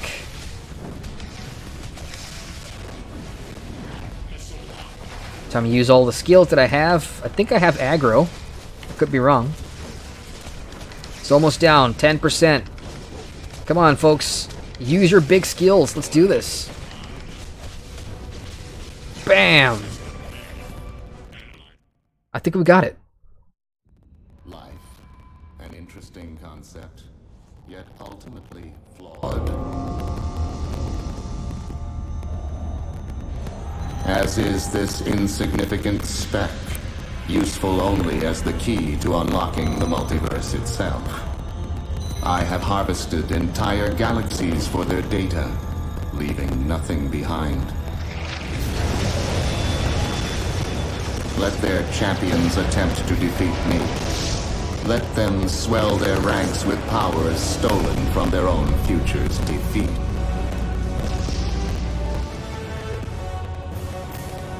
They will ultimately fail. I am Brainiac, and the Earth will be mine. The victory is yours. That's cool. Brainiac has failed. To have that play after you finish a Brainiac-themed dungeon and to get more backstory and lore like that in a very comic book fashion, that's awesome. That's actually really nice. Okay, scorecard. Let's see. Most boss damage done, the Gadgeteer. Most healing done, Pookie. Most power given, the Gadgeteer. Most damage received, Pookie. And I'm nowhere on the scoreboard, obviously, because I'm such a fucking noob. Leaderboard, though, let's see. I did the lowest fire damage. I did... I did fuck all. I didn't do shit. Oh my god, that's embarrassing. So yeah, these dungeons will have, like, your performance rater there, so... yeah, it kind of makes you self-conscious, but in my defense, this is the first time I'm doing this. Okay, let's go ahead and look at some loot, shall we? Group loot. I have a blaster pistol. I'm going to need on that one. And let's head out. That's cool. That's my first dungeon in DCUO, Nintendo Switch. Alright, chat, let's get back to you. Okay, where are we? Channel Tail says you're a Nintendo Switch player. Not until about a year ago. Yeah, I bought the Switch for a couple of reasons. There was a lot of games that were coming out at the time that I wanted to play. Zelda Breath of the Wild, of course, one of them. And just to give you a little tour, I play Warframe on the Switch. Sometimes, you know, if I'm downloading an MMO or whatever, Warframe's a good game to pick up. Rocket League, obviously, party game, pretty fun. I've got Skyrim here, don't ask. Don't ask. I have Diablo here, Ulta, don't ask. Game of Thrones, Mario Party, and, you know, just a bunch of other stuff. But recently, of course, Fire Emblem 3 Heroes. I said this at the top of the stream, I'll say it again. This is the best Nintendo Switch game of 2019. Turn-based tactical strategy, JRPG, narrative-driven game. Fantastic. If you like any sort of Fire Emblem game in the past, Fates, Awakening, Shadows of Valencia, and all those other Fire Emblem games, this is a must play. But yeah, that's what I play on my Switch. But I'm a PC player first and foremost for MMORPGs. Midi-Corin says, start of Battle for Azeroth was what allowed me to get the token. Had mining and mined one of the materials that was very high price early that bumped up from 69,000 gold to like a 209,000 KGP more or less, and tokens went down. Yeah, I remember that. Well, that's cool. So I think I sold a stack at like 10k to 15k per item. I bought something for 100, 200,000 gold. It was one of those deck cards. I'm not sure if any WoW players know this, but it's those, it was the fair deck cards accessory where when you hit enemies, there was a chance that, you know, something was going to drop on the enemy's head or whatever and do extra damage. Yeah, that was the thing I bought, and I bought it when it first appeared for max level, and that was like 200,000 gold or something. It was stupid. The economy on the US servers are, I think, different than the EU servers at the time, and it was just inflated as fuck. Zanushu says, hang on, Nightmaker says, wasn't ArenaNet merging with Gamigo or getting bought by them? Not that I know of, but if that's the case, that would suck. I will go look into that after the stream. Zanusha says, didn't ArenaNet ban a user for talking about gold sellers being an issue? I'm not privy to anything that whoever the mod or community manager does in terms of banning players. I don't know, but I've seen people banned for much less issues. I've seen people banned for much bigger issues than that. And I've seen ArenaNet fire their own employees for talking back at, you know, people on Twitter. So when it comes to things like that, that's outside the jurisdiction of gameplay and the MMORPG as a game, I couldn't care less about, you know, the social interaction thing.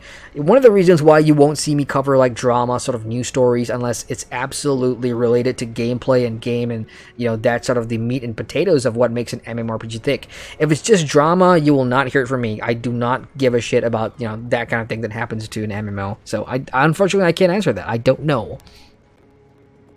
Right. Great discussion so far, guys. I'm looking forward to. Hey, by the way, for those in chat, is there any MMORPG on the horizon right now that you guys are eyeing at or looking at? Because earlier on, I was just talking to Sika about City of Heroes that I've been doing some stuff for. You guys obviously see me playing DC Universal Online right now because I got plans for it for some channel content. But after that and after WoW Classic, the only thing that I'm looking forward to is Star Wars The Old Republic and their expansion coming out in September. And then in between, I've got empty slots for MMOs that I could use to check out maybe a new game or two. So because it's a late night, casual chat or whatever, do you guys have any recommendations for an MMORPG you'd like to see me jump into and cover as well? Maybe a quick impressions, maybe a full review, a 10 Reasons review, which I haven't done since January for Terra. If there's any game that you don't think I give enough attention to or you'd like to learn more about, this is the time to tell me. I'm all ears, and I'll, go check it out and hopefully put out some interesting content for you guys to watch. Because I'm also very aware that people have been telling me, dude, your new stuff, great, but it's so far been news since the Shadowbringers review. We want to see more, of your opinions on games too, and I'm totally aware of that. I understand that. Like I said, I've got videos lined up that had to be delayed, unfortunately, due to the emergency, but they are coming out. So again, just a quick recap, I have maybe a couple of game slots empty in terms of what I can check out for the month of September and October in between Star Wars The Old Republic and WoW Classic. So if you guys want me to check out any other MMO, feel free to suggest them in the chat and I'll look them up. Minicorin says the Gamigo thing probably didn't happen. I read something about 2 years ago. I thought it was official post somewhere, but I think it was expected to happen within a few months. It was a couple of years ago. I probably don't remember then. I got into Guild Wars 2 in March 2017, although my account was created in 2014. But I couldn't get into Guild Wars 2. I think I told you the story, right? So I bought Guild Wars 2 when it was buy to play. It was at 50, it was half price when I bought it. Physical edition, but I did have a digital key that came with it.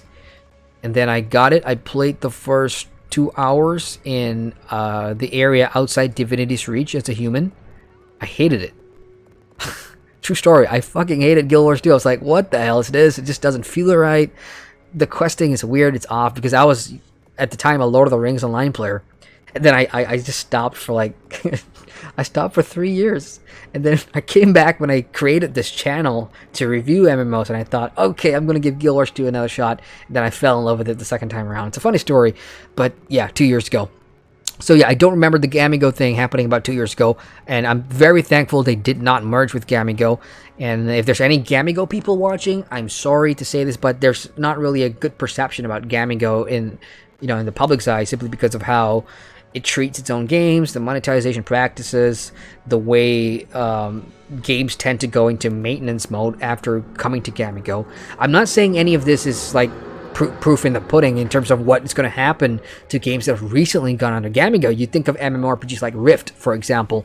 Rift, obviously owned by Gamigo, formerly by Tryon. The problem is, I would say 80% of the workforce that were working on Rift are now gone, so we have not seen any sort of substantial new content for Rift. No new dungeons, no new expansion.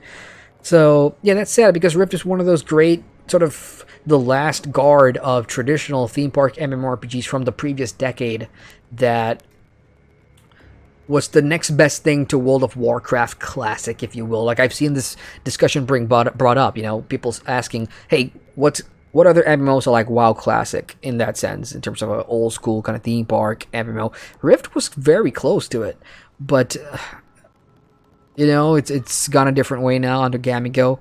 What else went under Gamigo? ArcAge, I think it did, right? Although XL Games still has the lead.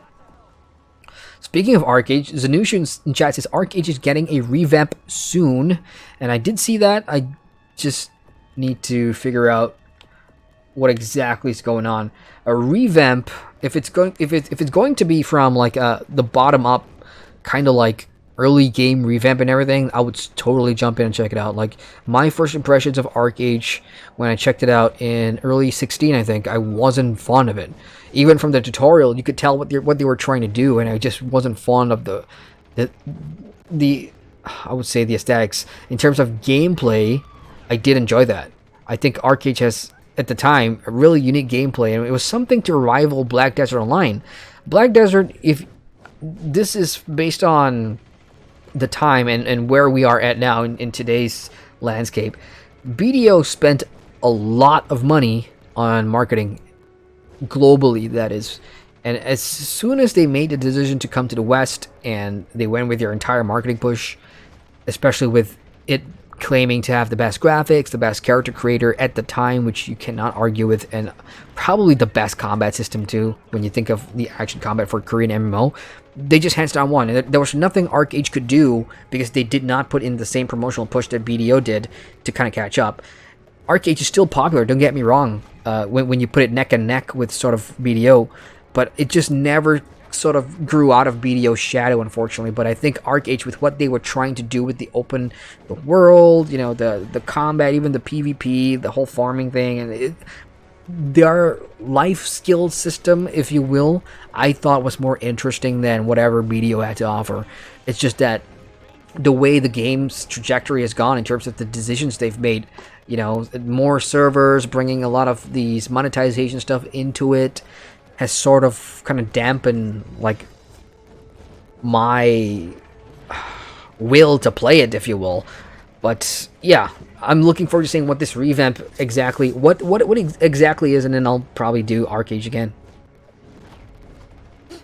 Midicurrent says, either I mistook for official something that was not it, or wasn't a done deal, or got cancelled. It's probably either one of those. Maybe it got cancelled, I don't know. But 2017, I wasn't really that into the back end of Guild Wars, if you will, so I can't really say. Zanusha says, Pantheon is also going to Alpha this year. I am really happy about that. So, there's a viewer on my channel called Michael. You may have seen him a lot in my videos. Absolutely love Michael. True supporter, day one supporter, always commenting. And he's the one thing in his comment that he used to say the entirety of last year was, check out Pantheon, check out Pantheon, check out Pantheon. And I got that for like 9 or 10 months straight. I just went ahead and pledged to Pantheon. Ooh, Meep has donated $1. Thank you, Meep. I appreciate that. And his message is, check out Gamigo's ArcH website. The feedback makes it clear they're going to try and win the players back. I will do so. And in fact, I will do so now, so we can go through that together. Coming soon, tryandworlds.com. The first thing I got on this site is this is a picture of a dwarf. Discover your legendary self. Wait, hang on, chat. Let's see. Coming soon, 2 days, 0 hours, 21 minutes. What exactly is coming soon? I can't click on anything. What is this alluding to? Must be something big, eh? Right, I'm gonna go to Try and Wolves directly, see what they have in store.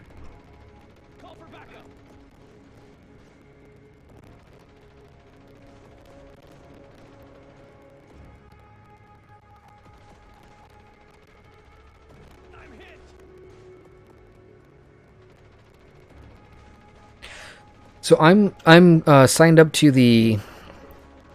For those that don't know, Gamigo has their own, obviously, PR communications division, and I am in their sort of press releases roster. So whenever they have like a new event or a new update or whatever, they would send it to all the presser people in their Outlook contact list or whatever. So I'm registered on there, so I will get every single sort of press release that they would put out.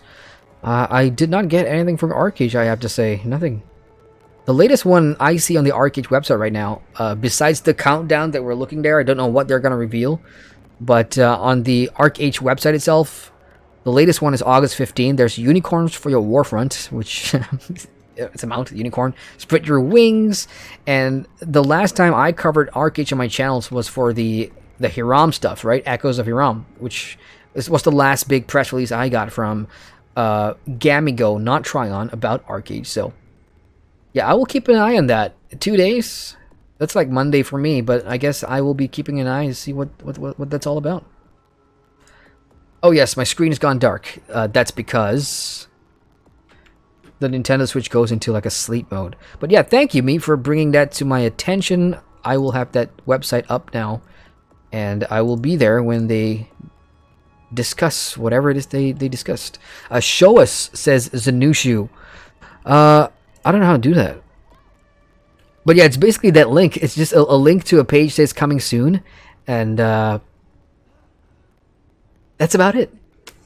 There is a section where there's like quotes coming up on the screen, and it's people talking about the game, housing, sea naval warfare. So it's pretty much ArcAge. It is ArcAge, because that's exactly what it has. Solid RPG with good combat and story. Cool. That's exciting. So it could be ArcAge then. I could throw in ArcAge in between Star Wars: The Old Republic and World of Warcraft. And I think the timing will be great too, because I've not covered ArcAge before on my channel. Obviously, you guys know that. I've never done it for a stream. So this could be it. This could be the one. Zanusha says, read the quotes. You want me to read the quotes? Alright, I'll read the quotes. Let's see. Augustus75. I'm hooked. Okay, I'm too late there. King Moore. I played the game for about 2 days, but got annoyed that everything took labor points. And the reply was, labor is something fundamental in the game. That's true. It's part of the game to choose wisely where to spend labor and make the best out of it. It's just a bunch of things that are submitted, and then it looks like Tryon are replying it in the green sort of section down there. Honestly, you guys, click the link and take a look at it. I don't know what they're trying to do with the quotes there. I don't know if that's PR or something. Oh, hang on, this is good. The pay to win is strong with this one. Really hard to recommend. And the feedback is, we value the feedback from our community. Sometimes it can be a while until changes can be implemented. Be patient. That's like the most generic sort of reply you get. You know, sometimes when you come across an issue in a game and then you contact support, hey, my character's stuck, and then you get like a generic canned response like that. I'm not sure what this section is supposed to do for this teaser, but it's pretty funny if you guys check it out.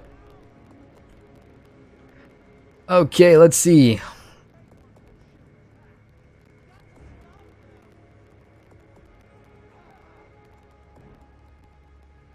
Yeah, let me just finish up Zanushu's thing about Pantheon there. Yeah, as I was saying, I'm glad that you brought that up, because like I said, there was a guy on my channel, Michael, who got me to pledge to Pantheon so that I can cover it. So that is going to be a thing. I don't have the alpha access though, because it's way too expensive. And because of what happened to me recently with my emergency, I have to be more careful about how much I spend online, if you will. And I don't have the money to get alpha access for Pantheon, but trust me when I say that I'm looking forward to it. Okay, let me just complete this. Boom. That entire dungeon run was worth an entire level. You've now unlocked Supercharge. Some powerful abilities require Supercharge to use. Increase your Supercharge by attacking with your weapons and abilities. Show me.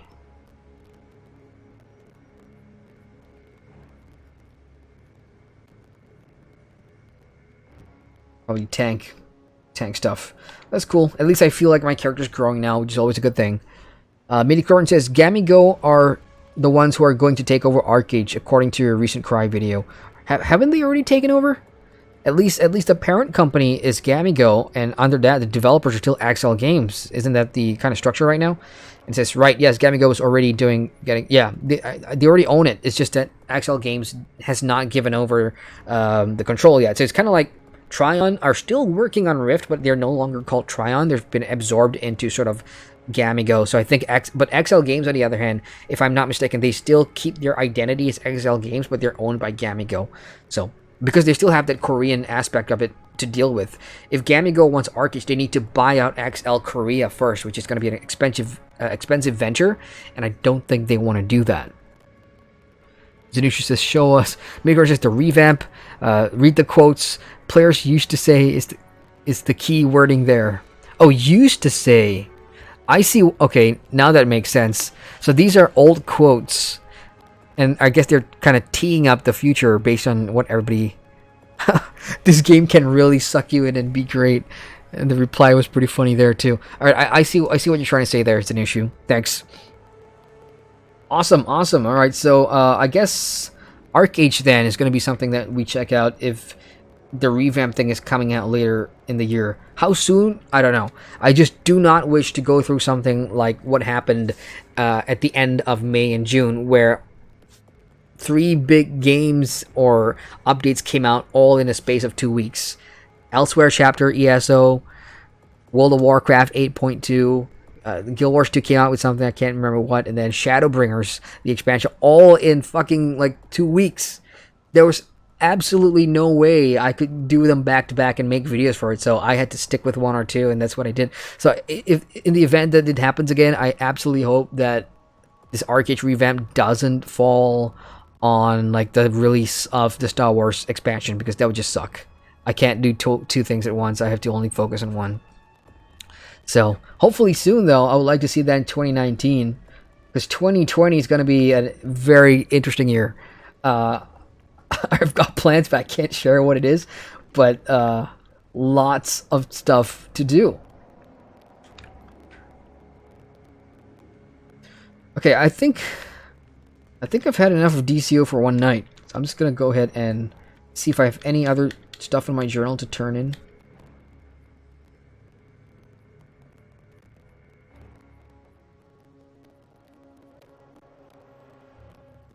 Nope, nada. That's done. Okay, let's get out of here.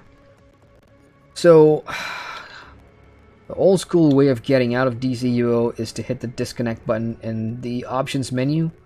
You can switch character, of course, and yeah, because you are a free player, if you're planning to play DCO on the Switch, it's a free-to-play game. There is an optional subscription, which kind of sucks because it's going that Star Wars: The Old Republic model. You only get 2 character slots, so you'll have to deal with that. And from here, just get out, hit the home button, and close the software. That's it. We're done with DCO for the night.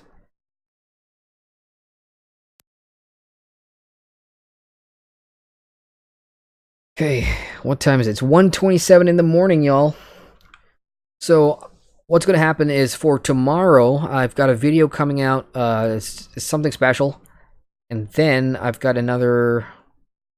I'm thinking of what stream series I want to put up again, because doing the the Final Fantasy catch-up stream leading up to Shadowbringers was something awesome. I kind of missed that, actually, because every week for work or whatever, it gave me something to look forward to. Every Sunday, just trying to move the story along. So I'm now looking forward. I'm now actually thinking about what MMO do I want to do that for again, where I can look forward to a weekly stream series that is building up towards something. I can't do it for World of Warcraft WoW Classic, of course. I can't do that because there's nothing to build up to. I can stream Classic when it comes out, but that's about it. So once I've made up my mind, I guess I'll let you guys know. But in the meantime, yeah, if those of you just joined the stream or are keeping silent somewhere in chat, if you haven't watched my latest news drop video, go check it out. I've got it in the link in the card in the top right. This week's news is really about the 2 MMOs at the start. One is a VR MMO called Zenith, and these guys, indie studio, Ramen VR is what they're called, are putting together this MMORPG where you could play it with your VR headset, or you could play it on desktop PC, and it's cross-play between the 2, so you don't have to worry about, oh, I don't have a VR set. I've backed their Kickstarter, and I think they are doing something interesting. It's rough around the edges in terms of the gameplay and graphics. When you look at their Kickstarter pitch video, the character models, the animations all kind of look, if I'm being honest, crappy. But still, I believe in the project. I think that's going to change and improve. I like the soundtrack. The soundtrack is amazing. The first thing it reminded me of was like Final Fantasy XIV. I'm like, okay, these guys obviously have taken inspiration from the things that I like too. And I want to see them do well. They've already hit their Kickstarter goal, so go check them out. The other one's Seed, and that's more of a colony simulation MMO where you're playing with other players, but at the same time, your character controls like your own colony, and you have to deal with other colonies and grow crops, build civilizations, watch your virtual family make babies, and watch them grow and everything. I think that's pretty interesting. I don't think we're going to see it anytime soon. So those are the 2 games that I've covered at the start of the news drop, and then we've got all the other stuff. I may have missed a couple of news too. Unfortunately, that can't be helped. But yeah, go check it out if you haven't seen the latest news drop video for this week. And with that, yeah, I'm gonna go call it a night, guys. I'm gonna go head to bed. So, of course, thank you everybody for joining stream tonight. It was just a casual late night chill, which is exactly what we did. We chilled and we chat. And before I go, I do want to talk about tonight's experience though, because this is the first time I'm streaming a Nintendo Switch game or Nintendo Switch gameplay. This is the first time I'm streaming console. I have never done it before, so I think it's a great success. The software works. For those wondering, how do you stream a PlayStation 4? How do you stream Xbox One? How do you stream Nintendo Switch? You get a external capture card. In my case, do I have the box with me here?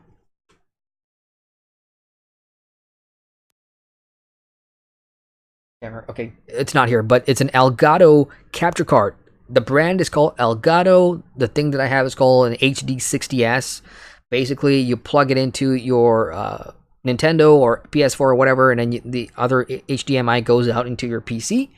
And then you take the Elgato capture software, you integrate it with your OBS, which is what I'm using for streaming, and you just send the raw feed in it. So that's how I'm capturing gameplay for, footage or streams or whatever. So at least now I know how to do it. And in the future, if there's any other MMORPGs coming out on the Switch, I can then create content for it. And 2020 onwards, I'll hopefully be covering PS4, Xbox One MMOs. That way, I can branch out and get my feelers out beyond just PC to get that full MMORPG spectrum experience. The one thing I'm still not sure if I want my channel to go over is mobile MMORPGs. This has been something I've been debating with myself for a very long time. In Southeast Asia, over the last 6 months, ever since my channel's been kind of growing with sub numbers and everything, I've been getting a ton of sponsorship requests. Would you like to cover our game kind of thing? And I would say 90% of all these contacts that I get are for mobile MMORPGs. And I'm thinking to myself, there's so many games out there. There's a huge market for it. I am not a fan of mobile MMOs, and I don't feel like it's right covering that on my channel. So I don't know. What do you guys think? Are you guys interested in seeing mobile MMO coverage, gameplay, news on my channel at all? I mean, for one, I'm not that keen on it, but I always like to hear a perspective of, the folks that are supporting me and watching me, which are you guys. So feel free to chime in there. So, yeah, I guess let's call it a night. Minicorn says, thanks for the stream. Sleep well. Fun dreams. Thank you. Same to you, Minicorn. Appreciate you guys hanging out. Zanushu says, have a good night. Thank you, Zanushu. You have a good night too, bro. And, of course, to you guys, Meep and Boop, thank you so much for the donations tonight. Really appreciate that. Made my night. Hopefully, we had a great discussion there. And, yeah, I just love talking with you guys. Always fun. As for those that came to see DCUO, I don't think I have DCUO on the stream title. I'll just say Nintendo Switch, right? But yeah, at the end of this, if you want to know my opinion, DC Universal Line, the MMORPG, I think you can't go wrong with the PC version. If you have a PC and you have a Switch and you have to pick one, just play on the PC.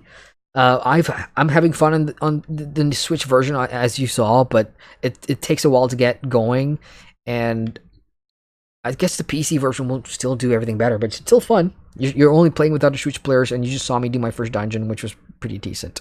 As for the MMORPG itself, that one you gotta wait a couple of weeks for my video. Okay, that's it from me then. I've said all I needed to say. I'm gonna go sleep. Oh, hang on. Zanusha says, I mainly sub to this channel for MMO coverage. That means any MMO, so yes, include mobile coverage. Noted, Zanusha. You got it. I will try to restructure content moving forward into something that is going to be more holistic. And by that, I mean 360 coverage.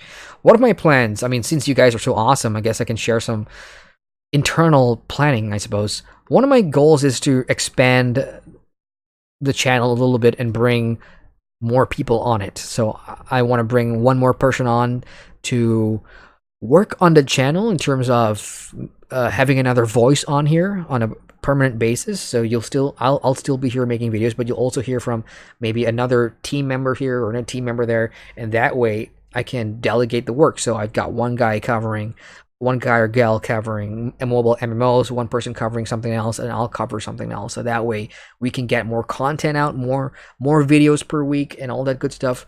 So that's something I'm thinking about. I'm just in the process of looking at candidates, if you will. And that's going to take a while, of course. And but yeah, that's one of my goals moving forward as I grow the channel future. I want this to be a great community where MMO players can come together, not just to watch stuff, but interact, and this being a hub where everybody can share opinions and watch news and watch streams and reviews and take part in it yourselves, So that's my plans, I suppose. And yeah, that's that. He said, Zanisha says you probably have to rebrand your channel then.